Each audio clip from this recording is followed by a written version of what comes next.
Eh bien, bonjour Mohamed Boungarsar. Bonjour à toutes et à tous. On ne perd pas trop de temps parce qu'on n'en a pas beaucoup, donc on commence tout de suite.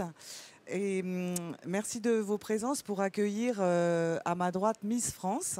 Ça peut vous étonner que je présente ainsi notre écrivain, mais c'est comme cela que Mohamed Boungarsar s'est présenté à Dakar le mois dernier au cours des ateliers de la pensée de Dakar, dont il est un fidèle pilier. Et c'était, Mbougar, votre premier retour au pays natal en tant que prix Goncourt 2021 pour La plus secrète mémoire des hommes, paru aux éditions Philippe Ray et Ginsan, la maison d'édition sénégalaise qui vous copublie.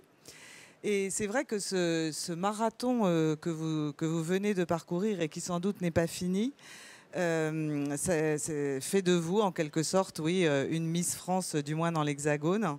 Et c'est un peu un comble pour vous qui écrivez un roman sur la disparition d'un écrivain, le mystérieux T.C. Eliman, qui est l'auteur d'un livre intitulé Le labyrinthe de l'inhumain, paru en 1938, un écrivain africain dont la trajectoire fait songer à celle du prix Renaudot 1968, le Malien Yambo Wologem, qui a été accusé de plagiat pour Le devoir de violence et qui disparut lui aussi, comme votre Eliman. Alors cette figure tutélaire obsède le jeune écrivain et narrateur de votre livre, Diégane Latirfaï, dont nous suivons pas à pas et à travers le monde l'insatiable quête.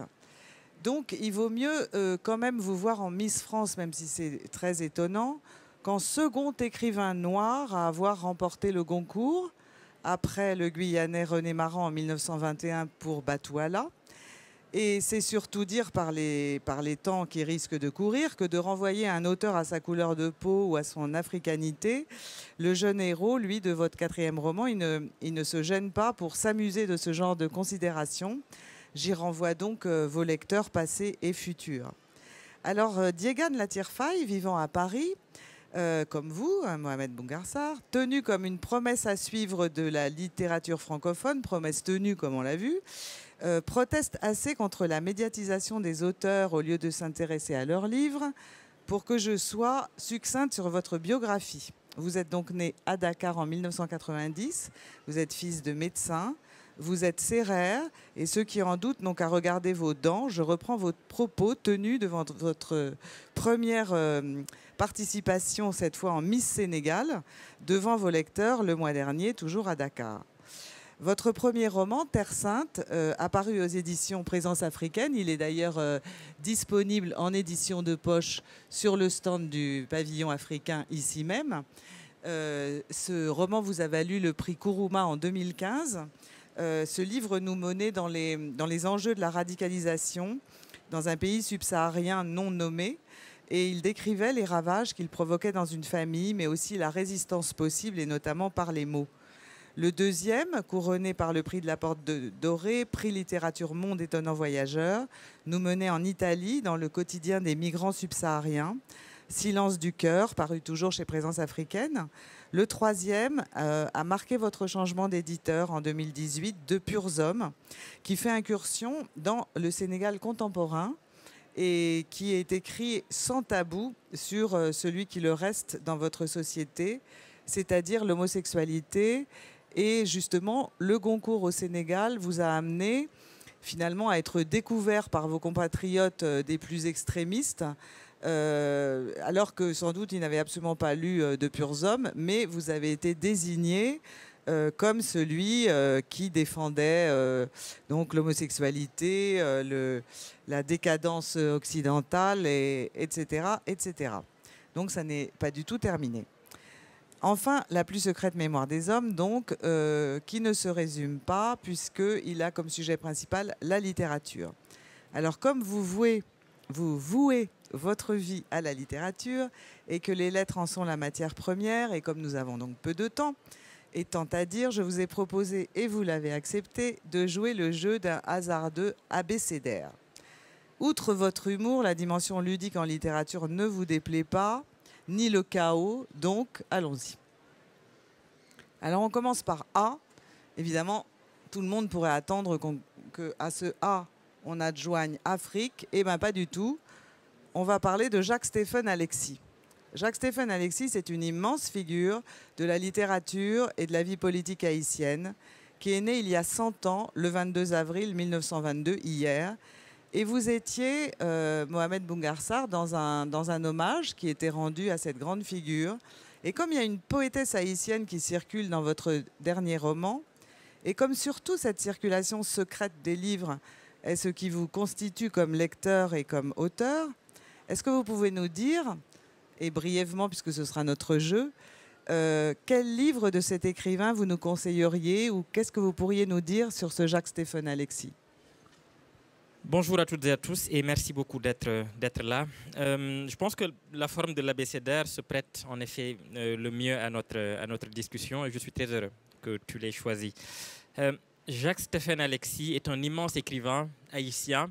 Il est avec un autre Jacques qui s'appelle Rouma, cette fois, peut-être l'autre grand écrivain fondateur de la littérature haïtienne moderne. C'est un écrivain qui a eu une vie extrêmement brève, mais flamboyante, puisqu'il est mort à peu près 40 ans, même pas, en 1961. Et il est mort dans des circonstances qui ne sont pas encore élucidées aujourd'hui, puisqu'il aurait été assassiné par la dictature de cette époque-là.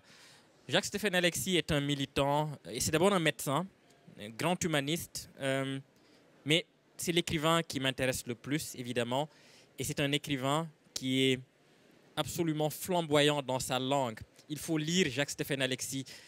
Ça semble être un cliché de dire d'un écrivain qu'il a un style flamboyant. Mais lui, véritablement, lorsqu'on le lit, on en arrive, et c'est peut-être le signe qu'on est véritablement dans la poésie, on en arrive à oublier ou à ne plus se préoccuper du sens, parce qu'on sait qu'on est saisi par autre chose. C'est de la prose, hein. Il n'a écrit que des romans, mais ce sont des romans qui ont de façon très évidente une portée poétique très forte. Jacques-Stéphane Alexis est l'inventeur véritable de ce qu'on appelle le réalisme merveilleux. Et d'ailleurs, des personnes comme Alejo Carpentier, à qui on crédite souvent ce qu'on appelle le réalisme magique, renvoient souvent à Jacques-Stéphane Alexis.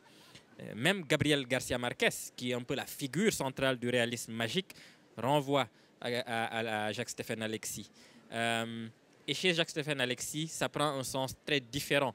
Son merveilleux est toujours une manière de parler du réel dans la façon la plus forte qui soit. Très brièvement, quelques textes. Le premier que j'ai découvert dans une anthologie, la même d'ailleurs dans laquelle j'ai découvert aussi Yambo Ologam quasiment, le romancero aux étoiles.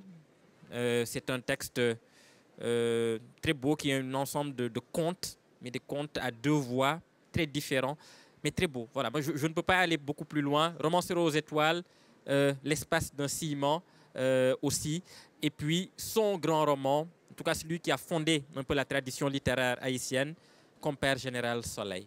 Voilà. À retrouver aux éditions Gallimard dans la collection L'Imaginaire et aussi chez Zulma, qui a édité aussi un titre d'Alexis.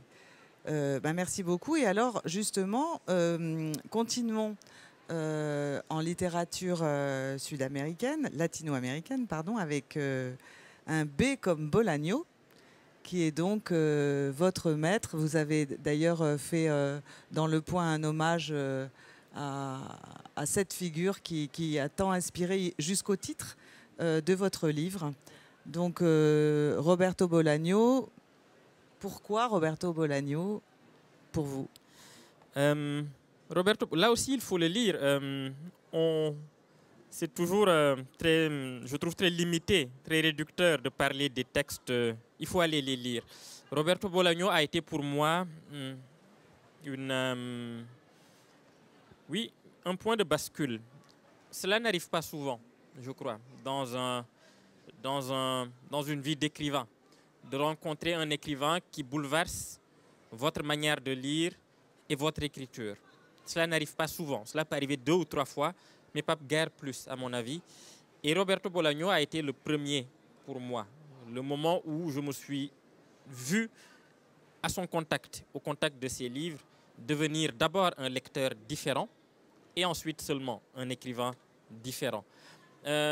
C'est un grand écrivain chilien, mais qui a vécu ailleurs pendant de très longues années, de longues années, la majeure partie de sa vie, il l'a vécu en exil. Il a erré un peu en Europe avant de s'établir, en Amérique d'abord, en Amérique du Sud, ensuite en Europe avant de s'établir à Barcelone, enfin dans la banlieue de Barcelone, dans une petite ville balnéaire qui s'appelle Blanes. Et c'est d'abord un poète, avant d'être un immense romancier. Son œuvre compte peut-être une dizaine de romans, 2 grands textes romanesques, Les Détectives sauvages, 98, et puis 2666, qui a été publié à sa mort en 2003. C'est un écrivain fondamental qui est à la fois l'héritier de grands noms de cette littérature sud-américaine. Il est l'héritier de Borges, il est l'héritier de Sabato, il est l'héritier de Cortázar, mais il en fait autre chose. Et c'est à ça qu'on reconnaît un écrivain important aussi. C'est à la fois un héritier et quelqu'un qui transforme l'héritage, toujours, et ça a été son cas. Il m'a appris énormément de choses, la liberté dans l'écriture, le fait de pouvoir placer la littérature au centre de la littérature sans que ça ne ressemble à un essai, sans que ça ne tourne à vide, sans que le propos ne soit enclos simplement voilà, dans une autoréférentialité un peu aride.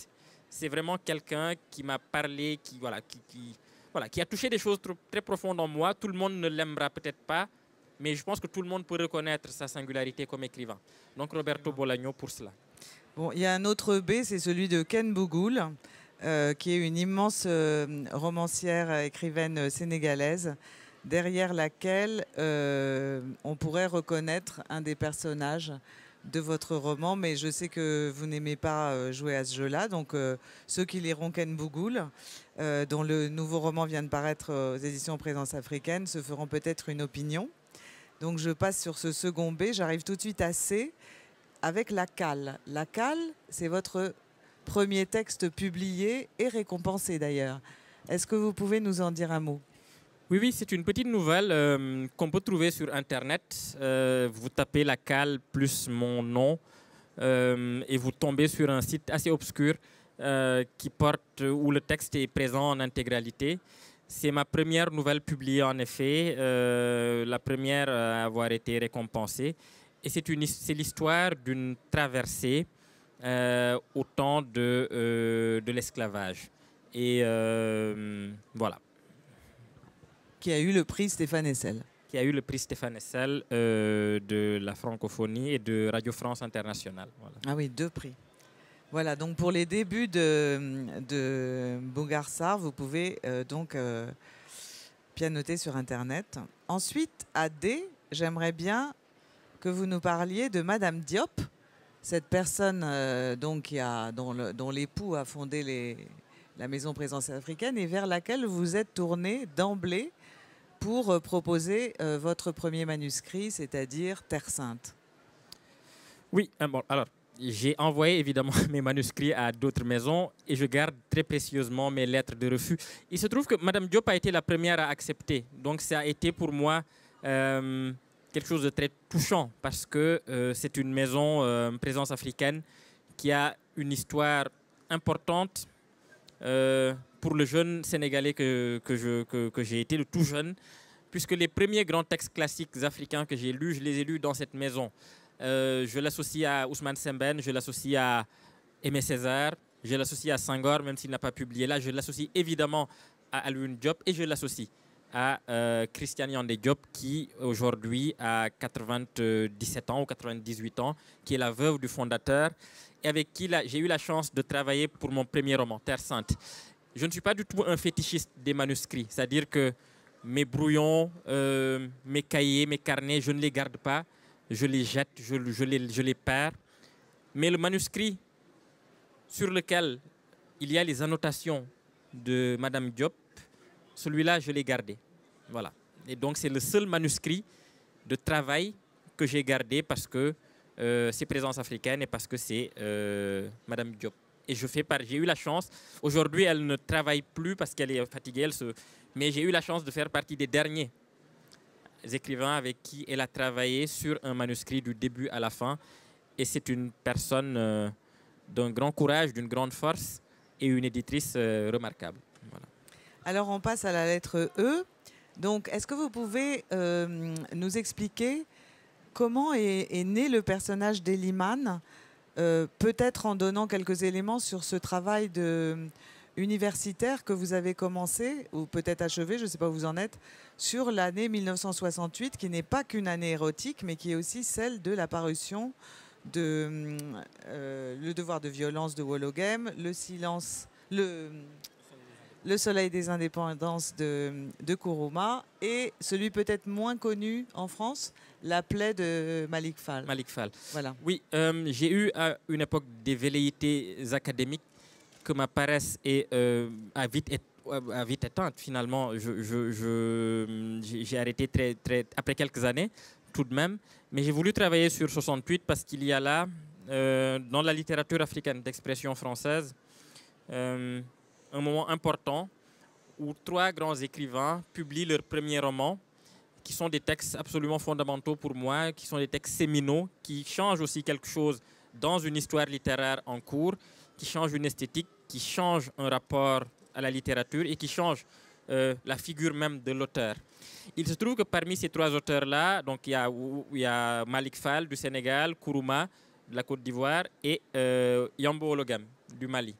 Wollogem publie en 68 donc son premier roman, Le devoir de violence. Il obtient le prix Renaudot. Il obtient ensuite, ce qui lui vaut ensuite une accusation de plagiat. Il disparaît, n'écrit quasiment plus. Il a écrit quelques autres textes après, mais son grand texte, c'est Le devoir de violence.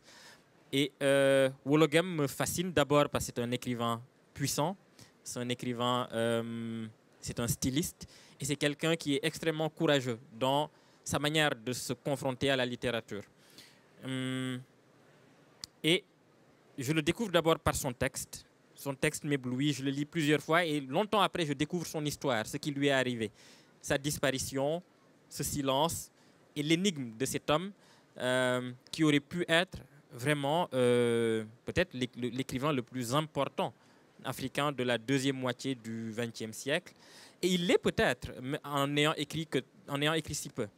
Mais sa disparition me fascine, je m'intéresse à son histoire, je m'intéresse à ce qui lui est arrivé, aux polémiques, mais je reste surtout autour du texte. Et je vois dans son destin une métaphore de beaucoup de choses, mais une métaphore surtout de ce que la littérature est également, à savoir quelque chose qui, à son degré le plus incandescent, vous coûte la parole. Voilà. Et ce qu'il représente est un peu ce que j'ai tenté de donner, de faire passer chez Eliman, même si Eliman n'est pas une transposition littérale, il n'y a pas de correspondance absolue entre Eliman et Wollogem. Eliman est une fiction, mais son inspiration, son origine, c'est Wollogem. Voilà. Et Eliman, ce nom? J'y ai beaucoup réfléchi, mais il y a plusieurs ceux qui ont lu le roman savent que ce n'est pas son nom véritable. Enfin, si, c'est son nom, mais il a un autre nom qui est peut-être le plus important pour lui. Mais j'ai choisi de faire apparaître celui-là parce que cela dit aussi ce qu'il est, c'est-à-dire ça. Le fait qu'il ait choisi de mettre en avant un nom qui lui vient plutôt de la colonisation arabe, plutôt que son nom originel, traditionnel. Ça dit aussi quelque chose de sa trajectoire comme homme, tout simplement. Voilà.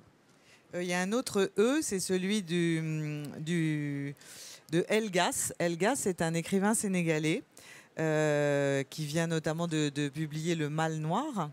Et Elgas, il vous accompagnait dans ce premier rendez-vous que vous aviez à Dakar avec votre public sénégalais. Et en fait, on a vite compris que vous étiez unis par une telle complicité que ce jeune écrivain, héros et narrateur de votre livre, est souvent en compagnie d'un ami avec lequel, même de plusieurs, mais avec lequel il a comme ça cette passion de la littérature et autres. Mais bon, il paraît qu'avec lui, vous déclamiez le cahier de Césaire en pleine nuit. qu'est-ce que c'est cette amitié littéraire? Parce que ça, c'est quelque chose qu'on retrouve beaucoup chez Bolagno, les jeunes qui sont passionnés de littérature et qui sont prêts à tout pour. Oui, bah, Elgas est un ami. Je ne vois pas ce que je peux rajouter à cela. C'est un grand ami. On a commencé quasiment à écrire au même moment. On a passé, avant d'écrire, de longues soirées. Nous n'étions pas que deux, nous étions plus nombreux que cela. Donc, ce qui fait que disons que la figure de l'ami de Diegan est un ensemble composite de plusieurs figures. Il est congolais d'ailleurs, il n'est Oui, pas sénégalais. Voilà, mais oui, oui, après. Mais c'est comme dans beaucoup d'histoires littéraires. On a d'abord un petit cénacle qui se forme, qui a des prétentions, qui est très arrogant, mais qui est aussi très comique et pour qui on peut avoir beaucoup de tendresse. Cela a été mon cas avec Elgas et avec d'autres. Nous avons passé de longues soirées, en effet, à déclamer des textes que nous connaissions par cœur. Et maintenant, nous avons vieilli. Voilà. Alors, chers vieux écrivains, j'en arrive à F, à la France. Et comme on sort d'une rencontre que vous avez eue hors les murs à l'Hôtel de l'Industrie sur le pavillon africain, il y avait Boubacar Boris Diop qui parlait de cette dépendance à la France et qui parlait même de littérature afro-parisienne. Alors, vous jouez beaucoup dans le roman sur la situation de l'écrivain africain, sur justement ce piège un peu tendu par le germano-pratisme. Comment est-ce que vous vous situez au bout de cette aventure, qui d'ailleurs n'est pas terminée, dans votre rapport à la France? Est-ce que vous êtes obligé de la remercier ou pas du tout? Non, je ne, non, je ne remercie pas la France, mais pas plus que je ne, je ne remercie pas le Sénégal non plus. C'est-à-dire que je ne remercie que je remercie des individus très, très, très précis, mais pas des entités comme la France ou le Sénégal. Sur cette question-là, évidemment, je suis peut-être le plus mal placé aujourd'hui pour en parler. Dans le livre, je me moque beaucoup des ambiguïtés qu'il peut y avoir dans cette relation-là et des ambiguïtés dans lesquelles un écrivain africain peut être installé lorsqu'il publie en France, en français, et qu'il ne vit plus dans son pays et qu'il est marginal autant dans son pays qu'en France. Je me moque de l'obsession des prix littéraires français. Il se trouve que, évidemment, j'obtiens le Goncourt. Enfin, en tout cas, le livre que j'écris, où je me moque précisément de cela, obtient le prix Goncourt. Qu'est-ce que je peux rajouter après cela? Le livre m'intime de me taire, mais la question continue. La question n'est pas résolue. Ce n'est qu'un... Mon destin individuel, comme le disait Samy Tchak tout à l'heure, ne peut pas occulter la situation structurelle des écrivains africains établis en France et de leur situation à la fois éditoriale, littéraire et même humaine. Ça, ce n'est pas parce qu'un livre d'un auteur africain obtient un prix Goncourt que la question est résolue. Voilà, je sens que je suis évidemment aujourd'hui au carrefour de beaucoup de questions qui sont à la fois politiques, qui sont symboliques, qui sont aussi esthétiques, bien évidemment, et qui disent toutes quelque chose de ce que la relation a été et est en train de devenir. J'en ai pleinement conscience aujourd'hui. Mais je pense que tout ce que j'avais à dire sur cette question-là se trouve dans le livre. Après, voilà, le livre est très, très ironique et dans son ironie, il prend son auteur aussi. Il faut l'accepter, c'est comme ça. Mais cela veut aussi dire que dans mes déclarations désormais sur la relation, j'ai peut-être pas une responsabilité, mais je parle d'un lieu qui sera tout de même légèrement différent. Parce que peut-être que la critique absolue me sera maintenant interdite, puisqu'on me renverra toujours au visage que j'ai eu le prix Goncourt. Et que d'un côté ou de l'autre, on me renverra ce prix-là pour me dire tu n'as plus le droit de dire quoi que ce soit. Donc il faut trouver autre chose. Après, voilà, je suis extrêmement heureux de ce qui est arrivé, de la manière dont c'est arrivé, du moment où c'est arrivé. Et on peut reprocher énormément de choses à la France, mais lorsqu'elle se targue d'être un pays structuré autour de la littérature, ça signifie quelque chose. Et je crois que toutes les personnes qui viennent dans des salons ou qui vont dans des signatures voient ce que c'est qu'un pays dans lequel les livres font partie de l'inconscient, plus que de l'imaginaire, de l'inconscient du pays. Alors, donc, on va zapper G comme Goncourt parce qu'on en a assez parlé.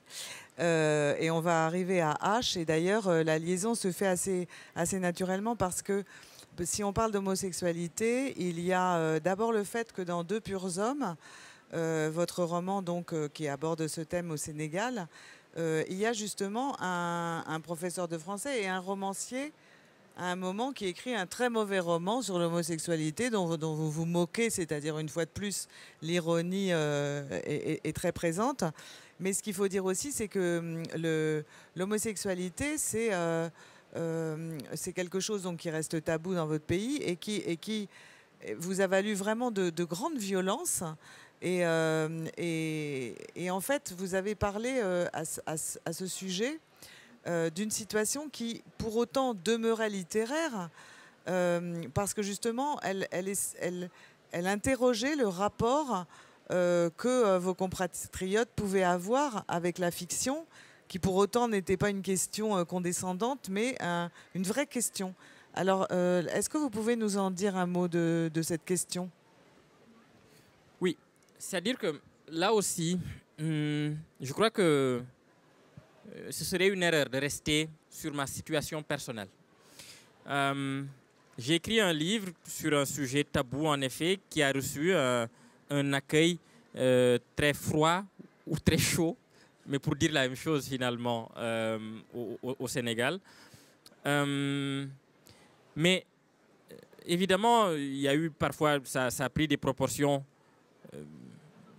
très, très violentes après le Goncourt, c'est-à-dire au moment du Goncourt. Quand le prix Goncourt a été attribué à ce livre-là, ça a rejailli sur le livre précédent qui avait été fraîchement reçu au Sénégal, mais qui était relativement comment dire, peu traité finalement.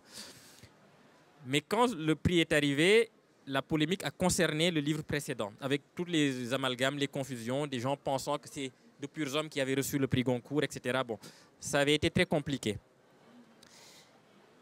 Donc ça avait généré beaucoup de propos assez violents, assez agressifs. Mais cela rejoint, et c'est là que je sors de la question personnelle, cela rejoint des réflexions que je tente aussi d'avoir sur ce que signifie sociologiquement être un écrivain au Sénégal aujourd'hui. Quelles sont les attentes qui pèsent sur nous et pourquoi un pays où, quoi qu'on dise, il y a très peu de lecteurs, il y a très peu de gens qui lisent, pourquoi dans ce pays se passe, à la faveur de la publication d'un livre et d'un prix qu'il reçoit, une telle montée d'adrénaline. Pourquoi il y a autant de mots? La lecture que j'en fais, c'est que tout simplement, cela signifie aussi ça, être écrivain au Sénégal. C'est-à-dire que les gens n'ont pas nécessairement besoin de te lire. Ils n'ont pas nécessairement besoin que tu... ce qu'ils demandent aussi, c'est que tu exprimes une part de ce qu'ils sont. Et malheureusement, un écrivain ne peut pas exprimer cela, il ne doit pas exprimer cela, il ne doit pas chercher à exprimer cela. Pour ma part, je ne le cherche pas, je ne cherche pas à exprimer l'imaginaire des Sénégalais. Je cherche à exprimer moi mon propre imaginaire. Mais je comprends aussi que être un écrivain, ça a un sens précis dans ce pays-là. Ça a un sens assez précis. Ce n'est pas quelque chose de neutre ou d'anodin. Et ça, c'est une bonne nouvelle. Que dans un pays comme le Sénégal, les écrivains ou un livre puissent encore, même quand on ne le lit pas, générer quelque chose comme une discussion. Et ça a été le cas. Et là, encore une fois, ce n'est pas du tout ma situation personnelle qui est là en jeu. C'est vraiment la signification du roman. C'est l'occasion de réfléchir au roman, de réfléchir à la fiction, de réfléchir au rapport entre la fiction et le réel dans le contexte sénégalais. Toutes ces questions-là sont extrêmement intéressantes pour moi. Je rappelais toujours, et tu es venu à toutes les éditions des Ateliers de la Pensée de Dakar, toutes mes interventions, lorsqu'on les lit, ne concernent que cette question-là. Que signifie être un écrivain dans ce pays-là? J'en ai eu la preuve en acte, si on veut. Ouais. Alors, j'allais m'arrêter sur l'Italie et aussi sur l'imaginaire, mais je vais aller directement à Jinsan pour faire le lien avec ce qui vient d'être dit sur le livre au Sénégal. Qu'est-ce que ça veut dire que d'être publié par une maison d'édition sénégalaise sur le plan pratique et sur la vie du livre? Est-ce que ce livre qui est publié aux éditions Philippe Ray est le même que nous voyons dans les librairies sénégalaises, à part... je ne sais pas, son prix, ou est-ce que très matériellement, comment Oui, ça se déroule? C'est le même, à part le prix qui est moindre au Sénégal. Voilà. La coédition, pour l'instant, a pris cette forme-là. Ça permet au livre d'exister au Sénégal dans un prix qui n'est pas encore tout à fait accessible à toutes les bourses du Sénégal, mais qui est moins cher, en tout cas, qu'ici. Mais pour moi, le sens véritable de cette coédition, au-delà du fait que c'est aussi une histoire d'amitié entre trois hommes, c'est que c'est pour le futur. Le fait que ce livre ait obtenu ce prix si important et qu'il ait été édité par une maison française et une maison sénégalaise donne, je pense, énormément de motifs d'espérance pour l'avenir de la littérature, alors, qui lie les deux pays, mais au Sénégal particulièrement. J'espère que cela relancera quelque chose, j'espère que cela portera quelque chose, que des écrivains vont émerger. C'est qu'on ne mesure jamais l'effet que symboliquement un prix pareil peut avoir dans un pays, et de savoir qu'une des maisons qu'il a éditées est sénégalaise a du sens pour moi. Évidemment, pour toujours, Jimsan sera aussi l'éditeur de ce livre qui a eu ce prix. Mais j'espère que ça générera quelque chose, que c'est le point de départ de quelque chose. Voilà. Alors, à la lettre K, je voudrais juste signaler comment la ville de Calep, où se déroule Terre Sainte, était une manière de réunir Kidal et Alep. Mais je m'arrête là pour... entendre un mot sur Kourouma. Bon, je tutoie parce que finalement, tu me tutoies, donc bon. Non, mais on va pas continuer. Hein, voilà. Notre Rabelais, as-tu dit? Notre Rabelais. En quoi Kourouma a justement été un... Voilà, ce Rabelais a-t-il fait naître des bâtards à la langue française? Enfin, qu'est-ce que... Oui. Bah, c'est d'ailleurs une de ses formules, hein, le fait d'abattardir finalement la langue française, c'est lui-même qui le dit. C'est-à-dire comme il dit, il plante une case dans la cour de Molière. Ça veut tout dire, une case malinquée. Donc c'est son ethnie. Et dans son esthétique, ceux qui n'ont pas lu Kourouma, pour ceux qui ne l'auraient pas lu, Kourouma est quelqu'un qui a introduit beaucoup d'oralité malinquée dans son usage de la langue française, et ça donne une langue extrêmement hybride, extrêmement, je mets des guillemets, barbare. Mais là, c'est une barbarie qui est tout à fait positive, puisqu'il dit qu'en réalité, on peut barbariser une langue en faisant quelque chose de beau par son esthétique et sa manière de travailler une langue. Donc la langue de Kourouma est très belle, elle est neuve, elle apporte quelque chose de très nouveau dans un usage du français qui était jusque-là très classique. Il publie son premier roman en 68 Et c'est un basculement. C'est quelqu'un qui littéralement invente une langue nouvelle. Et c'est pour cela que je le compare à Rabelais. C'est-à-dire c'est quelqu'un qui, à l'intérieur d'une langue qui était très classique jusque-là, introduit quelque chose qui ressemble à une langue vulgaire, mais qui est extrêmement travaillée, qui est nouvelle et qui intègre, plus qu'un imaginaire, qui intègre une langue africaine dans cet usage-là. À tel point que, évidemment, ça a dérouté beaucoup de gens. Nkrumah a frôlé le Goncourt et il ne l'aurait pas eu, dit-on, là je mets aussi là des conditionnels partout, parce qu'on aurait, au sein du jury, quelqu'un se serait élevé, aurait dit jamais de mon vivant on ne donnera le prix Goncourt à quelqu'un qui utilise la langue française de cette manière-là. Donc là aussi, ça dit beaucoup de choses. Mais oui, c'est un Rabelais parce qu'il est là aussi séminal. À partir de lui, commence autre chose. Voilà. Ouais, remarquez, il a eu le prix du livre inter, ce qui n'est pas mal non plus. Et le Renaudot, il a eu le prix Renaudot. Et le Renaudot, oui, bien sûr, pardon. Et donc, du coup, on peut aller directement à elle comme lecture. D'abord parce que tu as accepté d'être ambassadeur pour le Centre national du livre, pour la cause de la lecture. Je ne sais pas exactement en quoi ça consiste, mais peut-être tu peux nous en dire un mot. Et ensuite, passer tout de suite à elle comme langue, parce que justement aussi avec Boubacar Boris Diop et avec lui et après des Cheikh Anta Diop, des Ngugi wa Thiong'o et tant de personnes qui ont réfléchi aux langues africaines, te demander si à un moment il faut traduire tes livres en Wolof ou en Sérère, puisque comme tu es Sérère, c'est pas la même langue que le Wolof non plus. Voilà, donc d'abord la lecture, ce pari de la lecture, et ensuite la langue. Oui, le Centre national du livre m'a demandé de participer à une campagne qu'il portait et qui consistait simplement à faire la promotion de la lecture à travers une action très concrète qui s'appelle le quart d'heure de la lecture. C'était le 10 mars dernier, il me semble, pendant 15 minutes, énormément de structures, des lycées, des entreprises, même simplement dans des... Voilà, se sont arrêtés pendant 15 minutes pour lire un texte de leur choix. Donc c'est cette campagne-là qu'en bonne Miss France, j'ai portée. Et je pense que c'était un succès, en tout cas c'est ce qu'on m'a dit, que ça a beaucoup marché, surtout dans les entreprises et les écoles.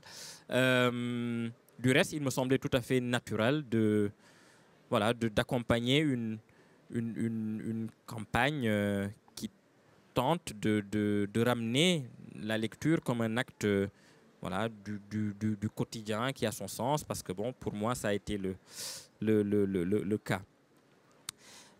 Donc la langue, oui, il y a un grand débat sur les langues nationales, bien sûr, écrire dans les langues nationales, mais je pense qu'aujourd'hui, on s'accorde à peu près tous sur le fait que c'est absolument important, qu'il est important d'écrire dans nos langues nationales, puisque, et Boubacar Boris Diop le rappelait, le continent africain est peut-être le seul où les écrivains s'expriment dans une langue, souvent, qui n'est pas celle de leur population, ce qui crée un hiatus très douloureux, très étrange et très douloureux.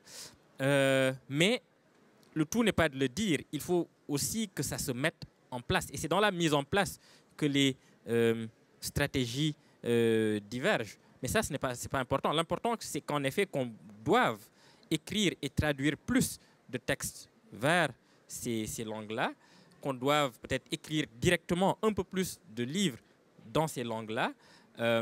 Et j'espère que cela arrivera pour moi. C'est-à-dire qu'il y aura des traductions vers le Wolof ou le Sérère ou le Pulaar ou les autres, mais que moi-même, un jour, j'arriverai, pour l'instant, je ne le peux pas, à écrire directement dans les langues que je parle du Sénégal.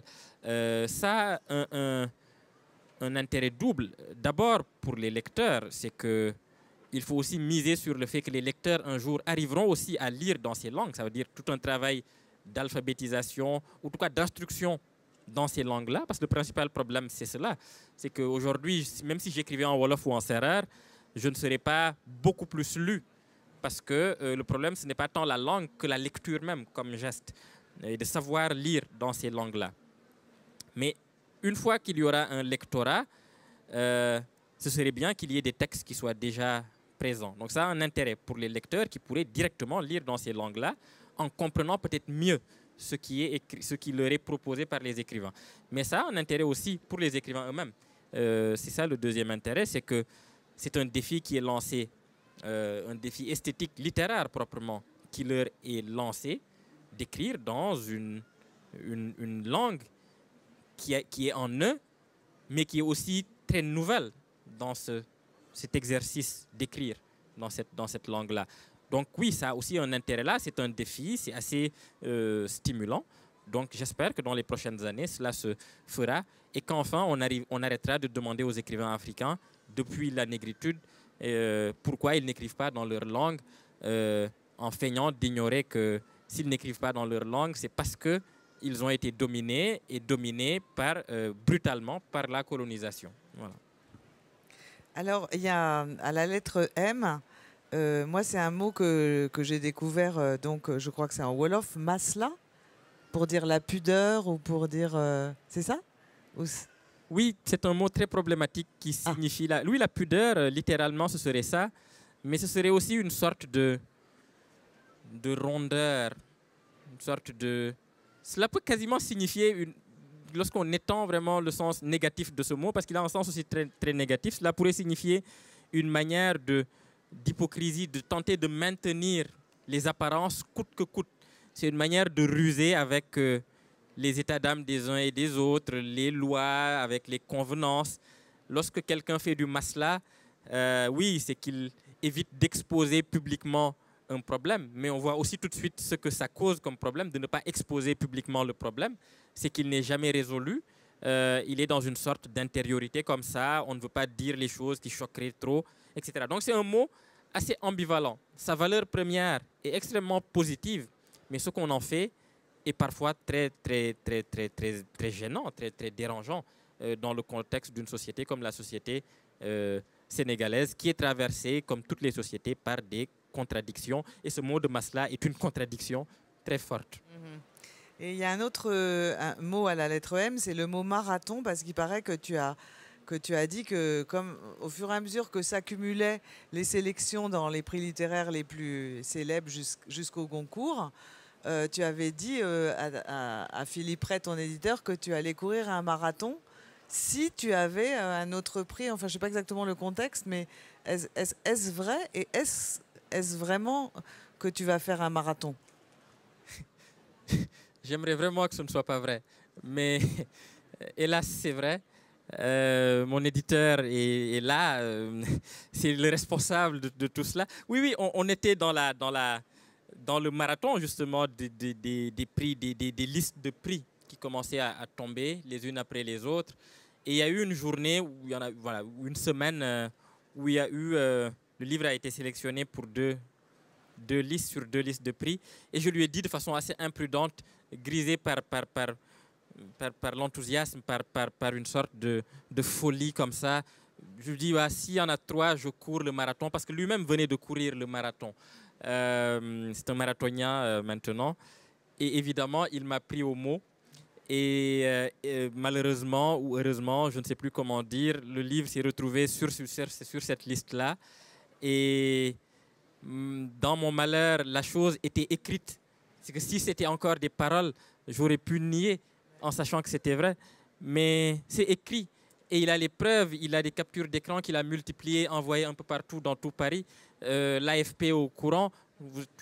Donc, oui, on doit courir un marathon. Et il a poussé le vice jusqu'à porter cette idée au comité olympique. Vous savez qu'il y a les Jeux olympiques qui se passent ici en 2024. Il me semble que la semaine prochaine, nous devons rencontrer Tony Estanguet. Et je pense que rien de bon ne sortira de ce rendez-vous-là, puisque cela voudra certainement dire que de façon tout à fait officielle, il sera inscrit, écrit que je devrais courir ce marathon. Je n'en ai absolument aucune envie, mais bon, il faudra justement créer l'envie. J'ai encore 2 ans pour me préparer. Et donc, oui, je crois que je le courrai, sauf blessure, qui est la chance de tous les sportifs. Alors, on va finir en musique parce que le chanteur qui vous a accompagné pendant l'écriture de La plus secrète mémoire des hommes, d'ailleurs, il le raconte dans un entretien que Malik Diawara et Viviane Forson ont fait sur le site du Point Afrique, c'est Omar Pène. Alors, est-ce que vous pouvez... C'est la seule lettre de l'alphabet pour laquelle Mbougar a demandé à pouvoir parler de quelque chose. Le reste, il ne savait pas de quoi on allait parler. Donc, ben voilà, Omar Pène. J'ai pas la musique, là, on peut mettre sur Spotify. C'est dommage. Il faudrait hein? Allez-y. Ben, vous irez chercher, vous irez trouver. Il est disponible sur YouTube, Deezer, Spotify, voilà. Et c'est un chanteur... en fait, d'abord, c'est un groupe. C'est le Super Diamono. C'est un groupe qui a traversé quasiment maintenant un demi-siècle d'histoire de la musique sénégalaise. Donc, c'est un groupe vraiment fondateur. Et Omar Pène fait partie de ce groupe depuis maintenant quasiment 40 ans. Il en est le chanteur principal. Il a connu plusieurs générations. D'ailleurs, aujourd'hui, ça s'appelle le Super Diamono 4G. Donc, c'est la 4e génération des musiciens. Et Omar Pène est un peu le pilier maintenant. C'est un homme qui a d'abord une histoire personnelle très particulière, très belle, qu'il raconte. Il a vécu dans la rue, il est sorti de chez lui parce qu'il avait une marâtre. Voilà, il est parti. Il a perdu sa mère assez jeune, etc. Et puis, mais le plus beau dans ce qu'il fait dans la musique du Super Diamono, c'est qu'elle est d'abord influencée par énormément de musique. Mais comme beaucoup de musique sénégalaise, il y a beaucoup d'influences de l'Amérique du Sud, mais aussi de l'Europe, du jazz. Mais il a eu un moment où il a fait une longue tournée avec le Super Diamono, où il a passé beaucoup de temps à arpenter tout le Sénégal, les zones les plus populaires, pour recueillir les musiques traditionnelles et les manières dont elles étaient faites. Et il en a fait sa marque de fabrique. Il a synthétiser tout cela pour donner la musique du Super Diamono. Et c'est un homme qui me touche beaucoup, dont la musique me touche beaucoup, dont les paroles me touchent beaucoup. C'est un autodidacte, mais qui écrit lui-même ses chansons et qui a une manière d'exprimer. Mais c'est ça aussi un grand artiste, c'est qu'on a l'impression qu'il a toujours réponse, en tout cas qu'il trouve le langage le plus juste à ce qui nous touche à un moment donné. Je veux dire par là que, ne trouvant pas parfois les mots pour exprimer ce que je ressens, il me suffit de l'écouter pour qu'il l'exprime pour moi. Et j'ai toujours l'impression que ça tombe tout le temps. C'est incroyable. Il a une discographie très, très étendue. Mais toujours, ses chansons, de façon presque magique, expriment ce que je ressens et de la manière la plus juste qui soit, et mieux que je ne pourrais évidemment l'exprimer moi-même. Et c'est un homme qui est très, très, très, très, très touchant, qui a connu aussi toutes des générations. Voilà, aujourd'hui, c'est un homme qui est un peu... mais on le voit sur certaines vidéos, qui est un peu très, très punk hein, dans sa manière de s'habiller, de chanter. Voilà, mais la musique du Super Diamono m'accompagne depuis très longtemps. De façon très paradoxale, c'est une musique que j'ai découverte, que j'ai mieux comprise en arrivant en France. Au Sénégal, je l'écoutais, voilà, comme cela.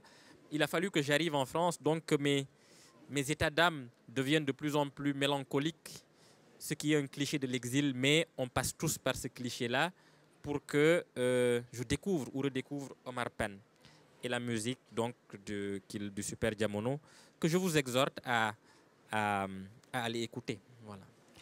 Alors, pour le prix Tanné de Saint-Louis, ce sera une autre fois. Et pour Serer, donc ce peuple auquel tu appartiens, ainsi que Felwine Sarr, C'est un rendez-vous que je donne sur une interview faite de vous deux sur ce thème, sur le site du Point Afrique encore. On arrive doucement au W. W est le premier romancier noir à recevoir tel prix ou à entrer dans telle académie. 2 points. Lisez son livre, forcément fabuleux. Ça, c'est l'ironie que l'on trouve dans ton roman La plus secrète mémoire des hommes. Ça ne te concerne pas du tout, puisque ce livre est justement fabuleux. Et je voudrais juste, avant qu'on se quitte, vous lire la fin d'un discours que le jeune Mohamed Mbungar à l'âge de 24 ans, a prononcé en recevant le prix Kourouma pour Terre Sainte. Et voilà. Mon seul engagement est esthétique. Je crois simplement qu'un écrivain doit un temps se soustraire à la tyrannie de l'actualité si, dans le langage le plus juste, la plus loyale écoute de sa conscience, le plus libre exercice de sa sensibilité, il veut avoir une chance de dire sur le monde et sur les hommes quelque chose qui se rapprocherait le plus d'une vérité. En ce sens, l'écrivain est doublement inactuel. Il l'est parce qu'il a le privilège de la solitude et du silence, chose devenue rare et suspecte dans l'exercice de la pensée. Il l'est surtout parce qu'il s'occupe de forme dans un monde qui en a de moins en moins le souci. Voilà, peut se quitter là-dessus si ça vous va. Merci Mbungar. Tu vois ce que je disais, j'ai vieilli. Je ne dirai plus aujourd'hui. Ah bah vas-y. Ah non, Et bien sûr, rendez-vous sur le stand pour le